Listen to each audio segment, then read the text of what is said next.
Trump, again and again, we saw this at Charlie Kirk's funeral, talking about his enemies, and he hates his enemies. Oh, yeah. That is language that actually even goes beyond Johnson. It's language of friend and enemy. The theorist Carl Schmitt, the Nazi jurisprudence, who came up with that idea, the Nazi legal thinker, friend and enemy, defining politics. That is Trump to a T. He's almost quoting in the same way that Stephen Miller is sort of imitating Goebbels in his speech. Trump really using the language of friend and enemy, the Nazi rhetoric of Nazi philosophies.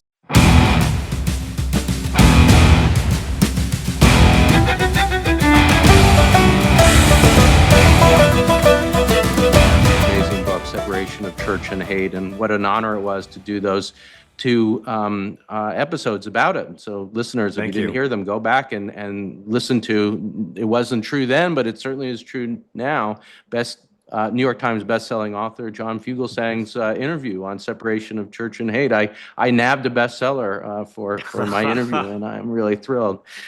Thank you. I look forward to being completely insufferable, Professor. I'm going to make you, I'm going to have to be referred to as New York Times bestselling author John Fugelsang forever, because I needed a way to make my last name more unwieldy and obnoxious.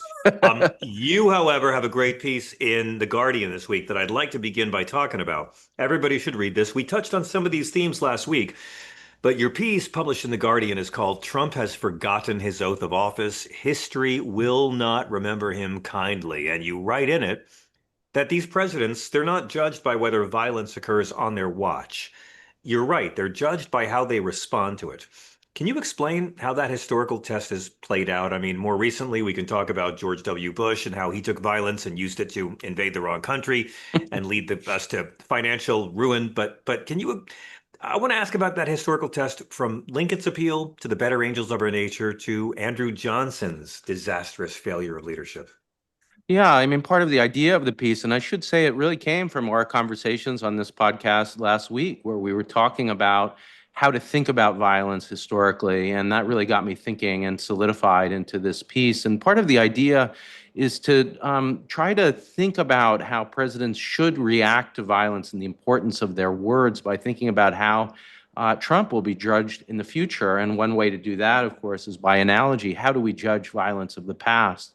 And with history, it's often very helpful to move not to recent history, but distant history. And when you compare those two presidents, Abraham Lincoln and his vice president, I should just lay a little bit of this out. Lincoln chose, in an attempt at unity, a vice president from the Democratic Party, Andrew Johnson, and president under a different guise.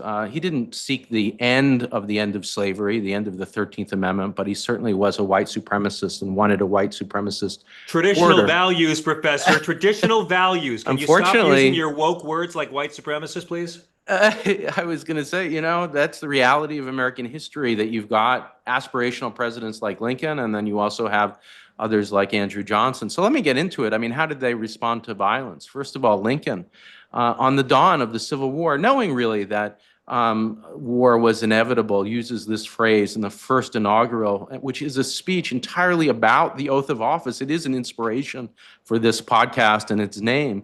And that last line, which I think I did mention last week, but I'll mention it again, he refers to the better angels of our nature. Now, what he's trying to do is combine the idea that the president is the only person elected by all the American people. If you think about it, senators elected by a state, or congresspeople by their district, but the president representing everyone. How do you think about that? What's the concept to think about everyone? And the idea of all of us under a rule of law is what he turns to, and the oath, of course, talks about that. And he sees the law as an aspirational ideal. Think of that beacon in the midst of the worst violence in American history, the Civil War. This is nothing close, this period, to what we've seen before. And really at all periods of strife and turmoil, when we see that violence threatens democracy itself, to return to the oath, that is the unifying idea. Now contrast that, one of our greatest presidents, and we could talk about the details and debate about him. We had actually, we did have the foremost living Lincoln scholar on the podcast, Michael Vornberg, the basis for Spielberg's movie, and we got into some of that. But what we didn't talk enough about in that podcast, and I'll mention more now, is really the precedent for Trump. And I don't mean to say in the sense that Trump is precedented, that somehow it's excusable. Quite the contrary. We've seen the horror of what a president who incites violence looks like. And that was Andrew Johnson, who not only failed to quell the massive amount of anti-Black violence that was going on around the country, the attempt to really, again, be part of that project of the Ku Klux Klan, many of whom were adherents of Johnson, to disallow voting. But what Johnson actually does is he directly threatens members of Congress with violence, especially those who are aimed at Reconstruction, at ending slavery, and also what is sometimes referred to in that period as the badges and incidents of slavery.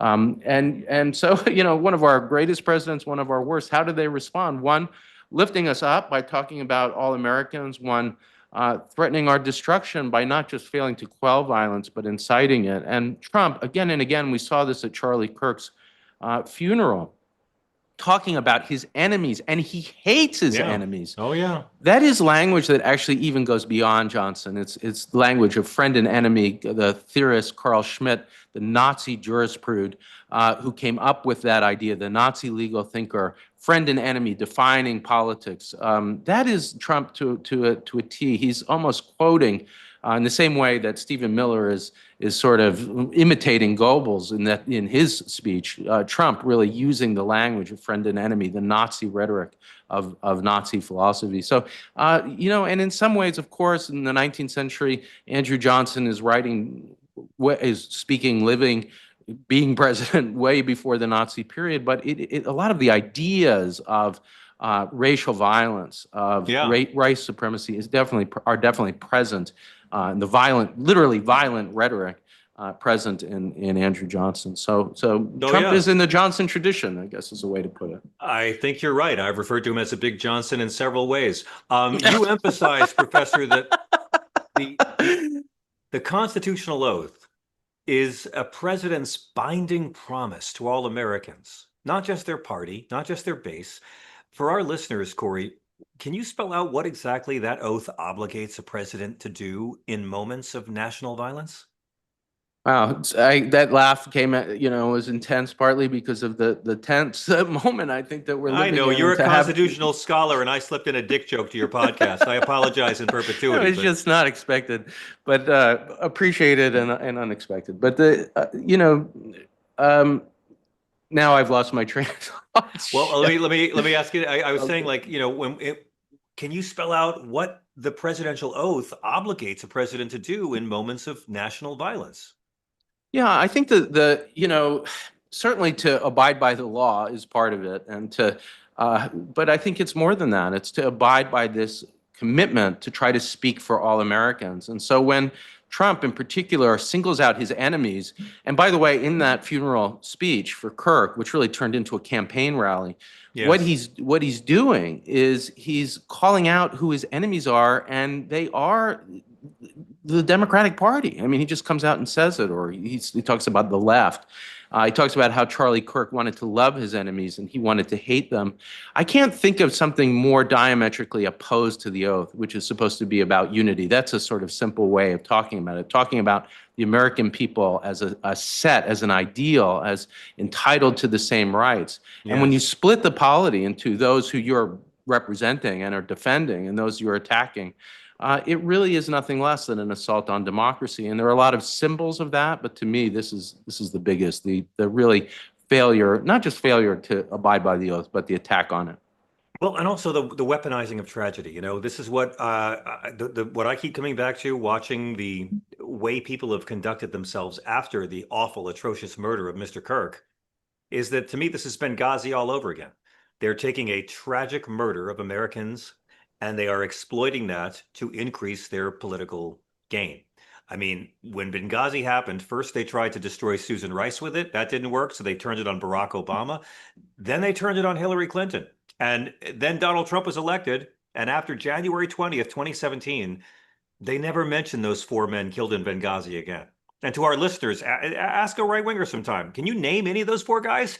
I mean, they Mm. were the most important guys in the world, but they never bothered to learn their names because they didn't actually care. They were exploiting violent murder against the people they already hate. I never heard of one Republican blame the terrorists for what happened in Benghazi, and we're witnessing the same thing here. This ties into the Kimmel firing, Yes. which we'll get into shortly. But I mean, this is weaponizing tragedy for political ends rather than unifying the nation. You've said Trump mocked the oath. Corey, how dangerous is it when a president turns grief into a political cudgel? I mean, not just against opponents, but against entire communities. Well, I think, this funeral speech might go down to really symbolize his entire approach to governance. Because on the one hand, he's totally indifferent to truth. Like, what does any of this have to do with the killing of Kirk, who Yeah. was killed by somebody who's obviously extremely disturbed? And yes, he had a transgender partner, roommate, and there are texts about this. But the idea that that somehow ties him to the They don't, organized left and they don't, yeah, and they don't care. Like if is they exactly cared, wrong. they try to And to stop gun violence. Sorry, but I'm so exactly. mad about this. So go ahead, No, well, Professor. I think too, I want to just pick up on your point, which is, so why are they doing this? They're looking for any excuse to attack their opponents, to turn the world of the United States into friend and enemy, and to shut down the opposition. I've been saying that for a long time. It's why I talk so much on this podcast about the Sedition Act, the actual shutdown of the opposition party. That is what Trump's trying to do. And now that he has this murder, this tragedy to exploit, he's jumped right into it. And, we'll talk about Kimmel, but one thing that he identified was the degree to which they were refusing to recognize the reality that this wasn't a registered Democrat, and instead were trying to tie him to some fantasy of an organized left that's acting in a violent way. And there is no evidence to tie him with this. This was a disturbed individual. And I think that's also part of the failure of Trump's rhetoric to, take one incident and then to use it to blame an entire segment of the population. And not Hmm. only that, to call them the enemy, as he did in that Yeah, funeral speech. exactly right. And we'll get to Kimmel, but Kimmel didn't lie about anything. And No, he didn't smear anything, and he didn't mock any tragedies. And what he told was the absolutely. truth. And we'll get to how messy they were. But let me just ask you. I want to just close out the discussion on your excellent piece in the Guardian, Professor. How important is it that presidents have to reject collective blame, whether it's against Muslims after 9/11 or political opponents today, and insist on individual accountability? These guys are just into exploiting this to attack the people they already hate. But how important is it for presidents to reject the notion of collective blame? I mean, I would almost say that, not almost, I would say that idea, and we've talked about that in reference to the oath clause and the requirement that the president take this pledge the first few seconds in office, but you see it throughout the Constitution. The idea is of individual rights, not to have collective blame or collective punishment. And where do we see it? We see it in so many of the most important provisions: the right to free speech for individuals to criticize a president. That is almost its paradigmatic meaning. Yeah. The ban on an established religion and the right to free exercise of religion, which we've talked about at length. The right of individual conscience is what that is about, in part. And then, of course, our equal protection clause, the thing that really, and I just want to bring back to Andrew Johnson, the equal protection clause is the core of the modern Constitution. It has that principle in it, that individuals have to be treated as individual equals. And who opposed it? Who opposed its passage? Who opposed it when that language was written into the language of Frederick Douglass into the Civil Rights Act of that period? It was Andrew Johnson. That was almost his core of Yeah. what he was opposed to.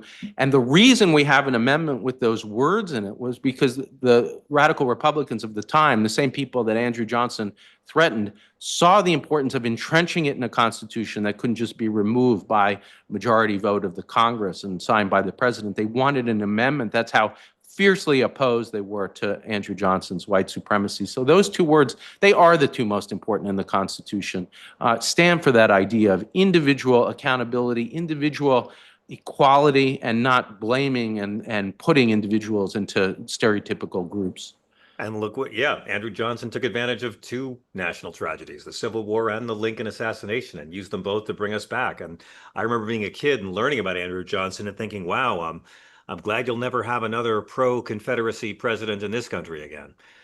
I And mean, then we it's got a one. I mean, Donald Trump is the first pro-Confederate president to me since Andrew Johnson. I mean, I've never dreamed yes. I'd see a president in my lifetime defend the Confederacy and exalt monuments to white supremacist traitors. And yet he does it, and the media doesn't have the guts to note what this really is.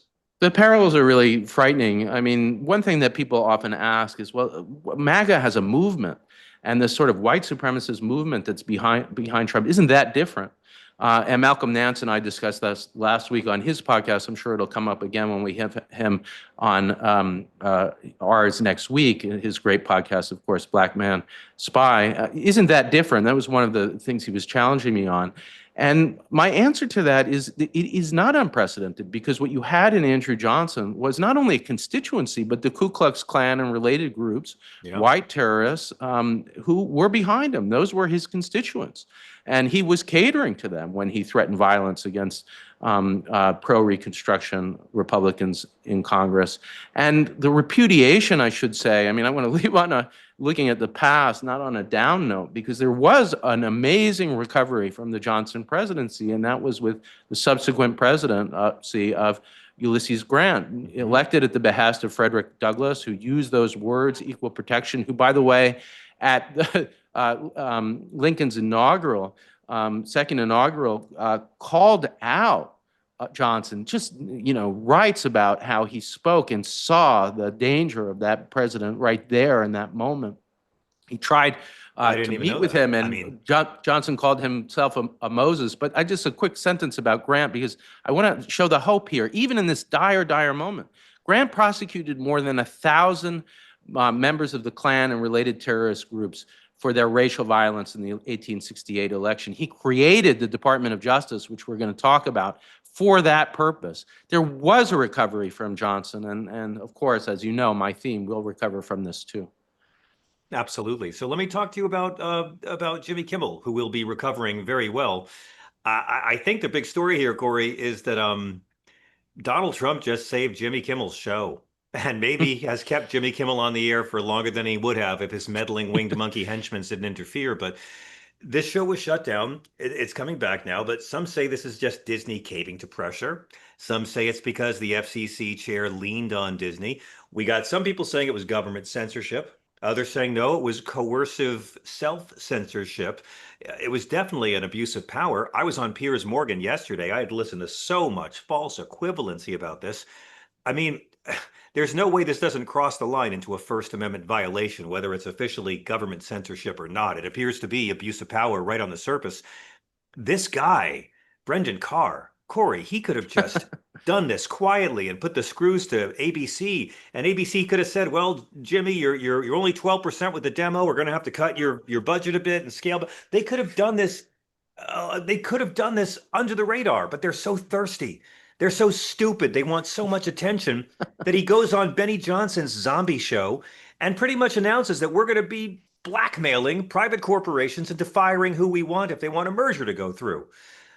I mean, I'm still recovering from Michael Eisner being the moral guy in all of this, Corey. But obviously, Bob Iger decided he didn't want to have censorship in the first paragraph of his obituary, and they found a way to start to bring it back. But can you walk us through why government pressure here makes this a constitutional problem, even if Megyn Kelly doesn't mind it? Uh, I am going to get deep into it, and I just want to add one thing to this setup, which is that I do think this is, when we're looking for hope, that this is an example of citizens fighting back. This Disney stock price, of course, was tanking. There was massive amount of boycott of people undoing their subscription to Disney, and in those actions, Disney saw the outcry over its shutdown of free speech. Now, to get into your question. If it was just Disney on its own deciding, we don't like what this guy's saying, there's no First Amendment issue at all. We're not in the realm of the Constitution. The first rule of constitutional law is we look for state action. So the First Amendment talks about Congress shall make no law, and it talks about abridging of freedom of speech. So Congress is a stand-in for government, including the president, of course. So did government act here, or was it Disney on its own? It looks very clear that the chair of the FCC, as you said, threatened Disney in all sorts of ways, possibly its license. And if that was unclear, the president made it clear in a press conference on Air Force One, where he simply said, if you're against me, I'm going to take your license from Mm. you. And I'm Smooth, paraphrasing, but smooth. I Oh, they're watched that. so That was smart. not subtle. So much game, so much game. Yeah. The greatest blessing on this earth is that our fascists are this thirsty and incompetent, Corey. And well, they're so, in the open now. There's nothing subtle about it. In the past, I think, authoritarianism at least tried to hide itself to some degree, often anyway, not always. But here it just is in the open. And so he sees these licenses as a gift that he has given to television, to television stations that he can revoke. Now, that sounds absurd because, well, the Federal Communications Commission is an independent agency, but as we'll talk about later in the podcast, he doesn't see it that way, and courts don't see it that way. So to me, here's my bottom line. Yes, this isn't just an example of a First Amendment violation. It's almost the paradigm of what it means to violate the First Amendment, a shutdown by the government Yeah. using threats of opponent, not just speech, again, opponents. Yeah. And again, you know what? I'm grateful that so many young people are getting a real civics lesson here, because even if it's not direct government censorship, it's just as dangerous when government actors use backdoor pressure on private industry to suppress speech. That's even more insidious than direct censorship. And we should talk about, once again, what Kimmel actually said on the show, because the comments he got in trouble for weren't a joke. They were the setup to a joke about Donald Trump's callous disregard for the murder of Mr. Kirk. Kimmel said in his setup two things that got him in trouble. And first I was told he lied. Then I was told he laughed at our suffering. Then I was told that he wasn't sad enough about Mr. Kirk. But what Kimmel said was they spent all weekend trying to guarantee that this kid wouldn't be one of theirs, a MAGA. And then they spent all weekend trying to blame this on anybody else. Those two things are totally true. He never said the shooter was MAGA, although he was raised by MAGA folks in a Republican household. Kimmel never mocked the violence, never made a joke, never made a comment about Kirk. Like, this is so messy. Brendan Carr was waiting for the first possible thing he could grab onto to harass and shake down these companies. And he didn't even wait for something actionable. He just took something and they had a full weekend where people lied about it. He mocked Trump's lack of empathy about Kirk's death. Corey, how does that distinction matter, both legally and politically? That they lied about his comments. He never mocked the violence. Absolutely. I watched it a few times now, and I urge people to do the same. We could link to it actually in the podcast notes.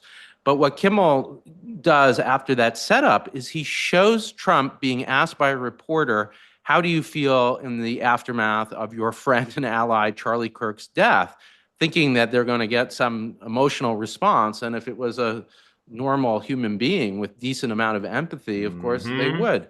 But he says, I'm doing fine. And then he pivots to talking about his renovations of the White House and the ballroom and the garden or whatever it is. $100 million we're spending for that. Yeah, that's great. And I mean, it's just that's the joke. And I did think that part was funny. Not certainly, there's nothing about Charlie Kirk's death that's funny, but the idea that this person claims to be empathetic, and then it's almost like the definition of humor, and then displays his total lack of empathy. That was what he was fired for, and that's what he was called out, because it calls out Trump's lack of empathy, if you want to call it sociopathology. That moment, certainly, I'm not a psychiatrist, but that suggests that this isn't somebody who understands basic sympathy and empathy. And, and also that's what he was fired for. People who don't understand basic listener comprehension. I mean, like Brendan Carr didn't wait. They didn't wait to get something Kimmel might have said that was actually legally actionable. They went after a comment, and they were really pretty certain that the rest of the country was as easily misled by a lie as MAGA was. And after a few days, it became more and more obvious that they really screwed up. They tried to fire this guy for something they couldn't fire him for. They lied about what he actually said. It's there in black and white. Corey, Donald Trump may have just saved Jimmy Kimmel's show. There's a chance in 2 years that thing might have gone away. Trump just got Jimmy Kimmel the Presidential Medal of Freedom. Trump just got this show into the Library of Congress. And satire, as you know, is close to my heart. It's always had a special place in our democracy, from Mark Twain to George Carlin.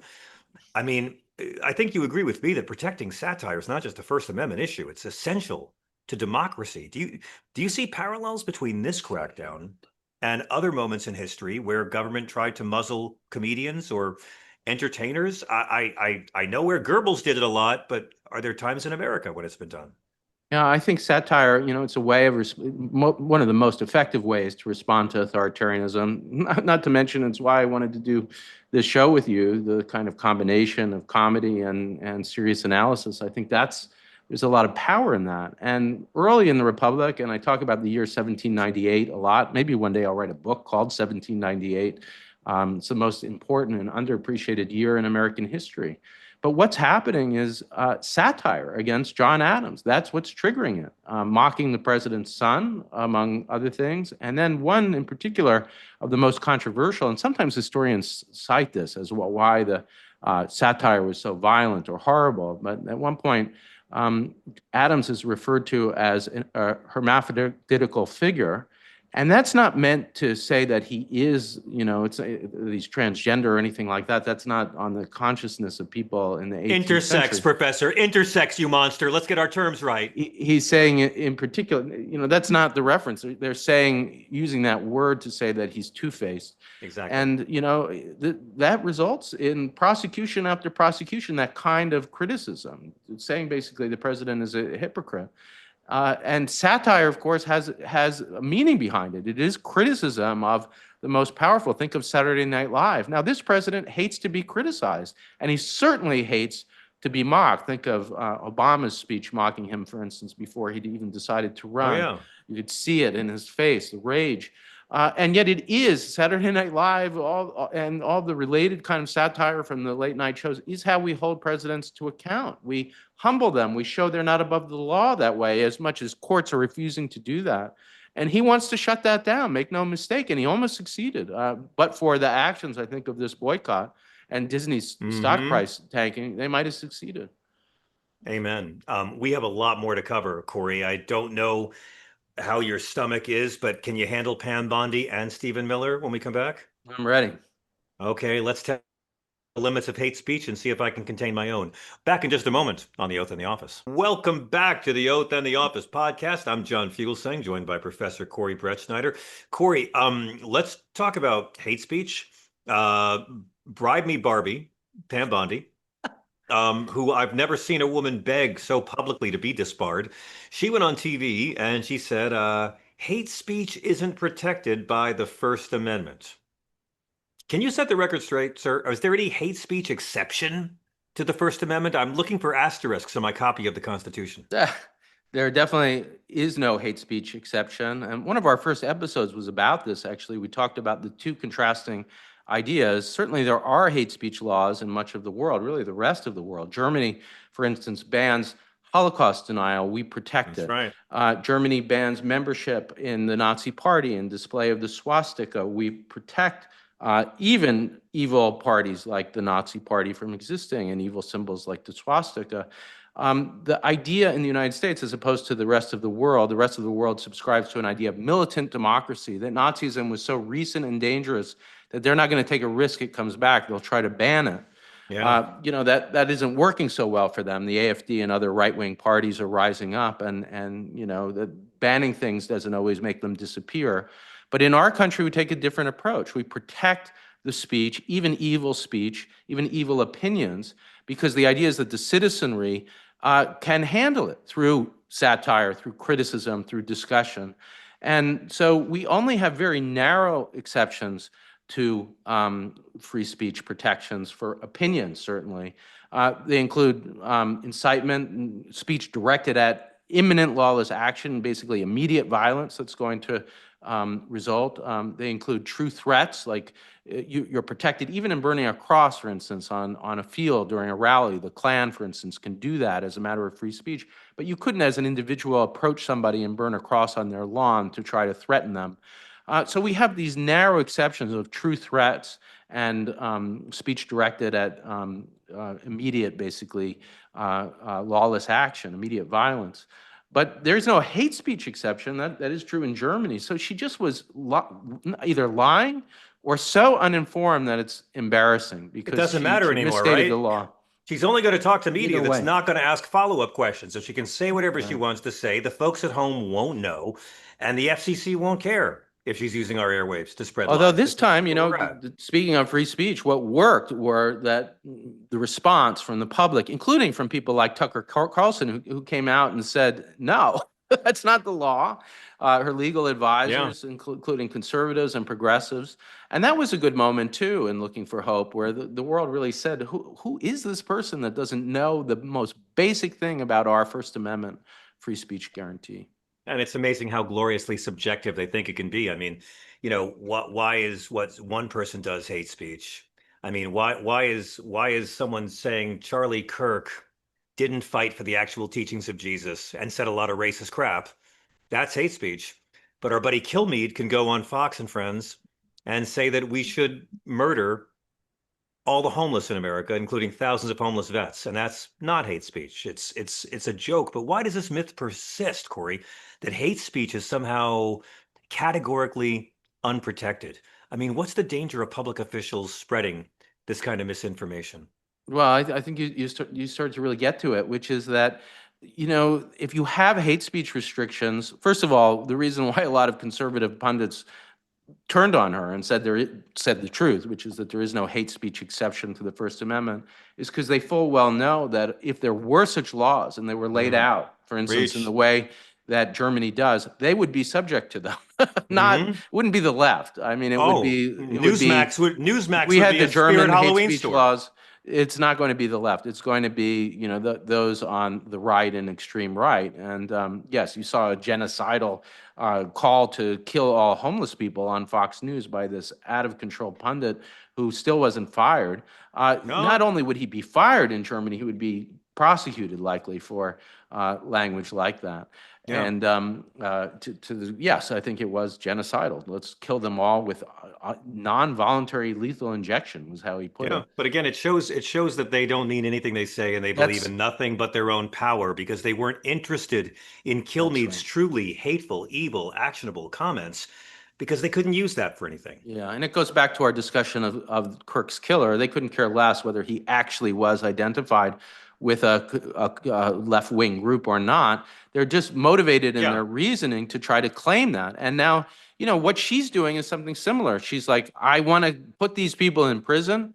I'll just look for a category that sounds like the law and I'll use it to put them in prison. And that's what she did. She literally made it up, this hate speech exception, and was willing to go with some non-existent legal idea in the United States to attack her opponents. It had nothing to yeah. do with hate or hate speech. It had to do with, I want to put people in prison that I don't like. And But that's, it's frightening that that's where we are.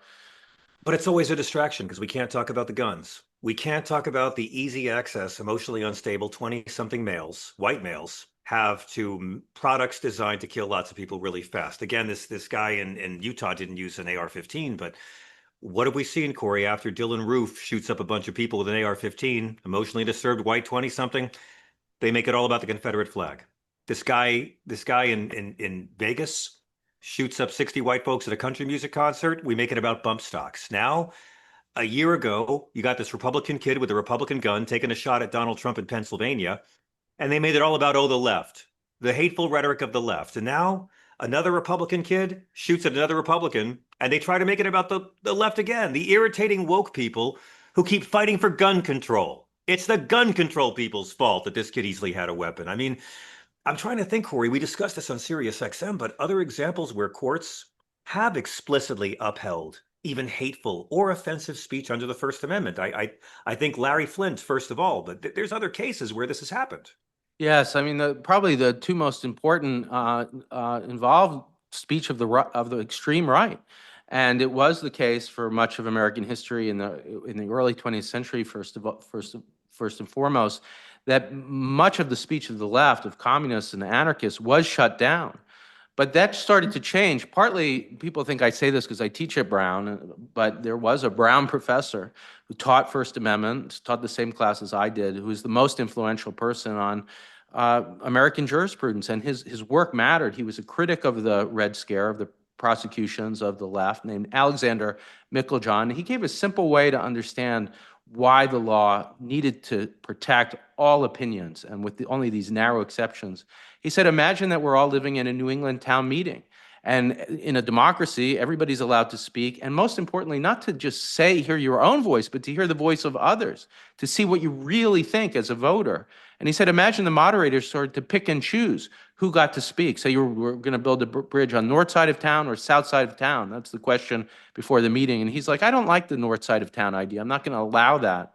That would be a shutdown of democracy. And what he shows, and it's so relevant to this moment, is that if government is allowed to pick and choose the views using some abstract category like hate, it is a shutdown of democracy. And that is what they're trying to do, to shut down the opponents. So the cases are, one is called Brandenburg versus Ohio, and it concerns the Klan and whether or not they're allowed to have a rally. And what the court's very careful to say is this rally wasn't going to spark a riot. It would be one thing if they were rallying in a way that was going to result in immediate death. And it's only speech that's going to result that's directed at imminent lawless action. That's the language of the court in this very important case, Brandenburg, probably the most important of the 20th century, to show when there's an exception. And absent that, all opinions are protected. Another case about cross-burning, which I was alluding to before, Virginia versus Black, distinguishes between a cross-burned part of a Klan rally, an evil idea opposed to the Equal Protection Clause, but one that's protected under the First Amendment, as opposed to a cross-burning in retaliation for an argument earlier in the day, a direct threat. Direct threats aren't protected, but these generalized expressions are. That's our very careful way of protecting all opinions. Did Bondi know anything? You know, all listeners who just heard me say that, you know way more than our Attorney General who's just making it up. Well, also, our Attorney General wasn't hired to enforce the law. She was hired to protect the man who bribed her to drop an investigation into his scam online university. She wasn't hired to prosecute the law. She's hired to run interference and to be Donald Trump's personal lawyer and to protect him with the DOJ. I mean, Corey, when Ken Burns makes the documentary about this, it's going to be 700 hours long. Go ahead. And one of the documents will be his Truth Social post, which was saying, come on, Pam. I mean, and you know, there's speculation that he meant to send it to her as a direct message, but he's so incompetent that he just posted it publicly. And then my understanding is they deleted it. But what he says in that post is basically, come on, Pam, get to work. I want you to go after my opponents. Can you believe it? Including the Attorney General of New York. And he was too dumb to send it as a DM and just accidentally published it for the entire world to see. I mean, it's a good thing these Democrats are never going to have a Truth and Reconciliation Committee with all the evidence they're being given. Let me just, if your stomach can handle it, let me ask you about the gerbil Goebbels, Stephen Miller. I call him the gerbil Goebbels. He gave a speech at this political rally that was sold as a funeral.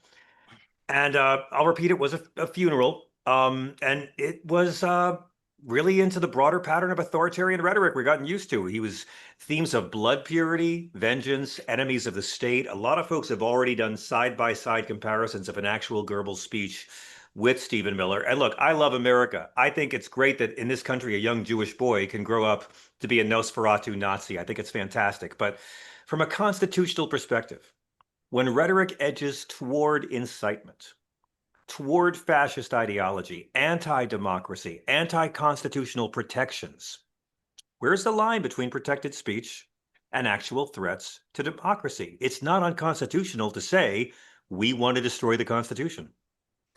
That's exactly right. And that was part of John's point, that even communists who are opposed to the Constitution and democracy in the constitutional form that it exists, it's protected, because you have to see even the most harsh criticisms of the United States in order to affirm the Constitution of the United States, to be in a democracy. And you know what? That's true here too. If there were hate speech laws of the kind that exists in Germany, I would look at Miller's speech. That strikes me as almost paradigmatically violating the kind of laws against hate speech that they have in contemporary democratic Germany. But in our country, just to perfect follow-up conversation, even Miller's speech is protected. That's the irony, that if Pam Bondi and her hate speech laws existed, it would be Miller that would be guilty of violating them. And yet it's because we protect all viewpoints that Miller's speech, as really horrible as it was, and it struck me as not just authoritarian, but fascist, he would be shut down, I think, under a That's serious right. application of hate speech laws. But that's why Stephen Miller is allowed to say whatever he wants when he emerges from his crypt to feed. We got to take another break. Corey, let's talk about Antifa, because I'm really terrified of these guys. Wow. As soon as we can find some, I'll be even more scared. Back in a moment for The Oath in the Office. Welcome back to The Oath in the Office. I'm John Fugelsang. Professor Brettschneider, I want to move on to Trump's new, completely nonsense, ineffectual, do-nothing theatrical executive order against Antifa. You know, no journalist will ever ask, are you pro-fascist? And to me, I'm very fond of telling these people, I'm anti-fascist and anti-violence, aren't you? And then watching them squirm because they can't answer. I recommend that and help them out. But here's the question. How can executive order against Antifa be constitutional when Antifa is not an organization, has no leaders, and doesn't even have an address? Isn't this just a case of a sad, burned out act playing the state fair, going back into his catalog for his old hits that no one listens to anymore? Antifa, Corey, what is this about? The flag burning thing I could understand, right? Like that was illegal, but he wants liberals to burn the flag so they can show it on Newsmax and he gets more support. I totally get all of that, but this means nothing. This does nothing. It's not a real organization. I mean, is it legal? Is it just a waste of resources?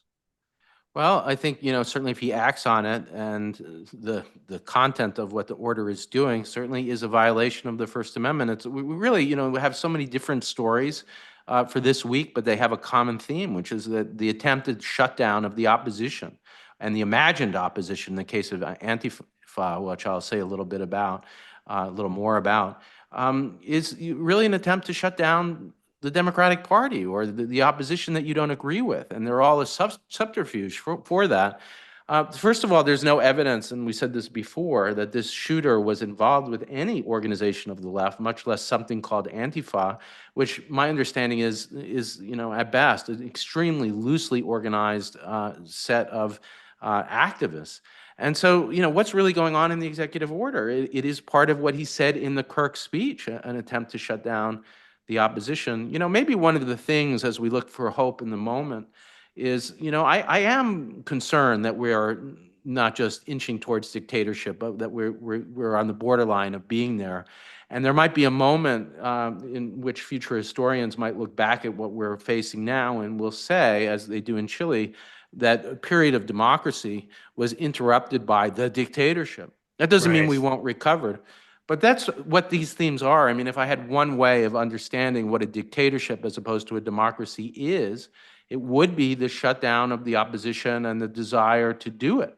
And Yes. that's what we're looking at. And this is just another example of it, an executive order at a kind of fictional conspiracy that there's no evidence of this danger being So, connected to but any of the right. So what violence. does that say? I mean, what does that say about the approach to power, besides the fact that they are unmanly, brittle, and weak, that they're labeling ideas as enemies of the state? I mean, Corey, it would be easier to get Yeah, a directory of the KISS army than yeah. members of Antifa. Yeah, there is a kind of amorphousness the more that you talk about it. We mentioned before the war on terror, and we'll have future discussions of it.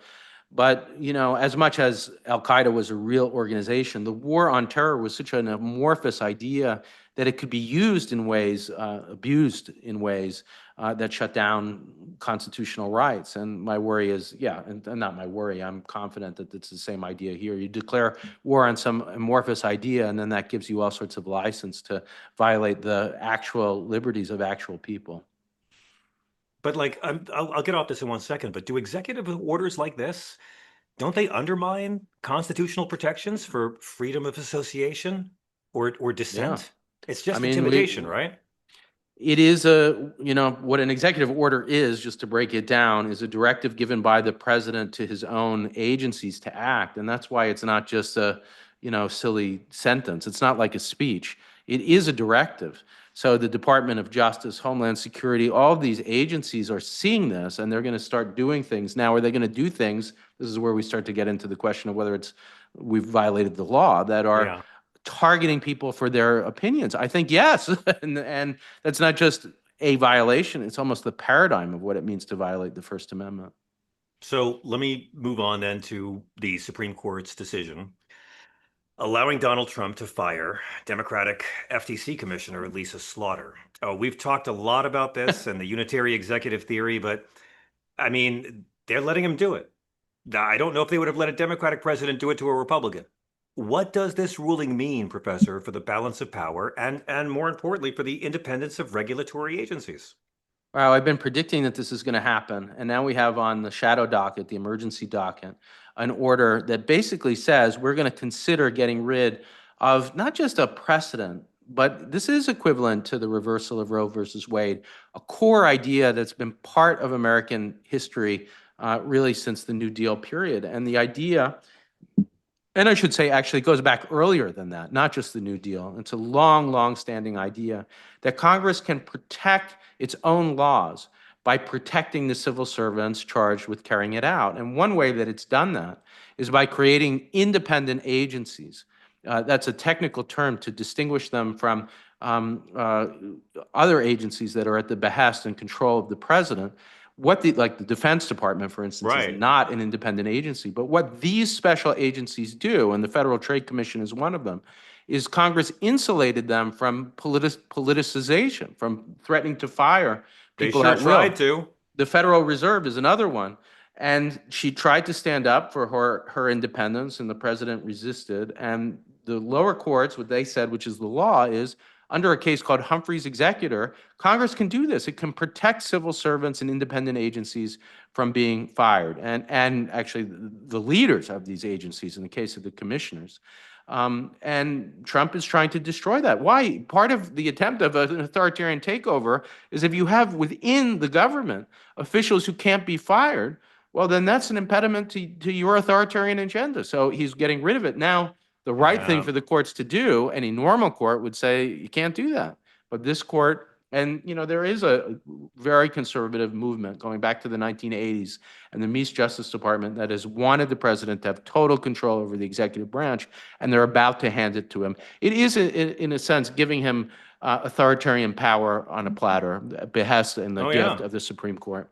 I mean, why, Corey, why should Americans who don't care, don't follow the FTC, why should people lean in on this one? I mean, this barely made a ripple in the headlines yesterday with so much going on with Tylenol causes autism now. I don't know if you heard that. Oh boy, the science is coming.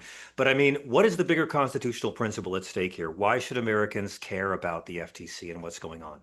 There are more than 2 million people in the executive branch, and many of them, some of them in these independent agencies, but many of them civil servants, are protected in various ways from the complete authoritarian control of the president. So the head of these agencies, but also civil servants, can only be fired with cause if they fail to carry out the law, essentially.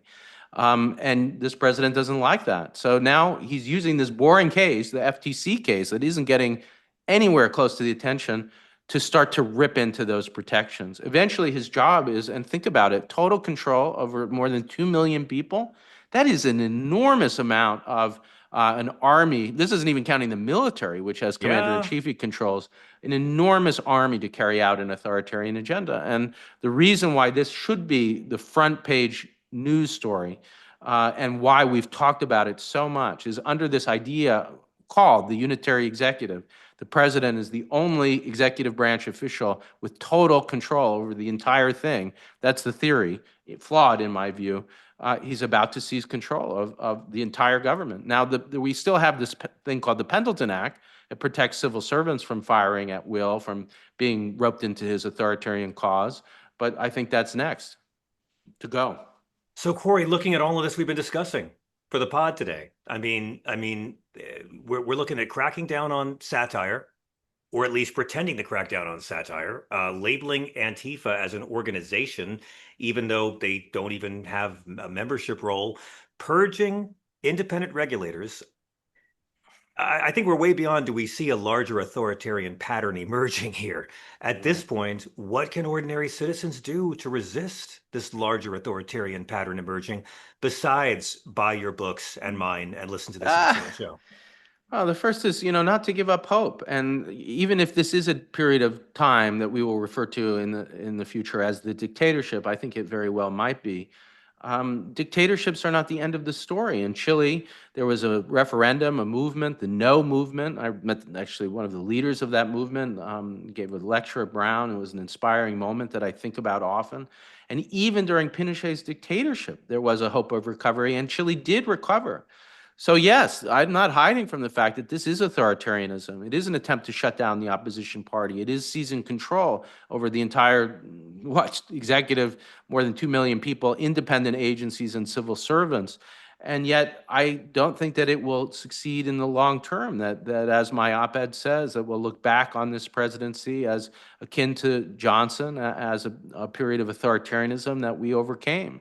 So no, don't lose hope. And look at, you could have to take the victories too. And I don't want to hide from the Exactly. victories Thank we've you. talked about.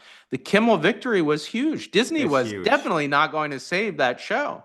And this is a Mm, major critic of the president. They brought him back, and the stock price tanking, the boycott, that was you. That was the yeah. By the way, I'm citizenry. not. I'm not sure that Disney didn't want to save him. I mean, Jimmy's been really good to ABC, the upfronts, hosting the Oscars. Like, he knows that broadcast is dying, and he has been a warrior for that channel. I mean, much more than Bill Maher ever was. God bless Bill Maher. But like, Jimmy took over Bill's spot when Bill got fired Yeah. for saying something controversial about the president. In the case of the Gulf War. So I mean, I do think that Bob Iger. I don't think Bob Iger wanted this stapled to his resume, that he was the Disney guy who oversaw all of this censorship. And now it really does seem like he was working the next star refs because they're not going to air Kimmel's show, but ABC's still going to air it. This is still very much ongoing. Yeah. Well, I'd say what's going on, and I think this coheres with the way you're seeing it, is that there's a battle, and there are forces on both sides. There's Sinclair, which you know full well Oh, about yes. Sinclair too well, that they're pushing in favor, of course, and they're saying they're not going to air it. They would have certainly liked to have gotten rid of Kimmel, and affiliates matter to the network.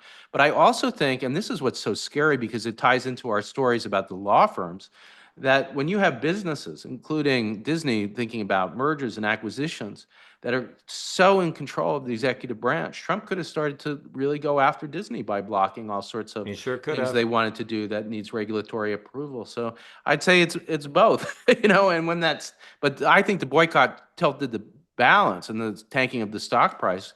And that's part of what's brought him back. So this is an ongoing story, and also the fact that he's back this week. We'll see what happens in the future. I just want to thank all of our listeners for staying with us through all of this. What a crazy year to launch a podcast or a book. Folks, if you don't subscribe, please do. Please give us a nice review. Please share this podcast and let your people know what we're doing over here. And write us your mail. We'll read it. Corey, how do the folks follow you and keep up with your brilliance the other 6 days of the week?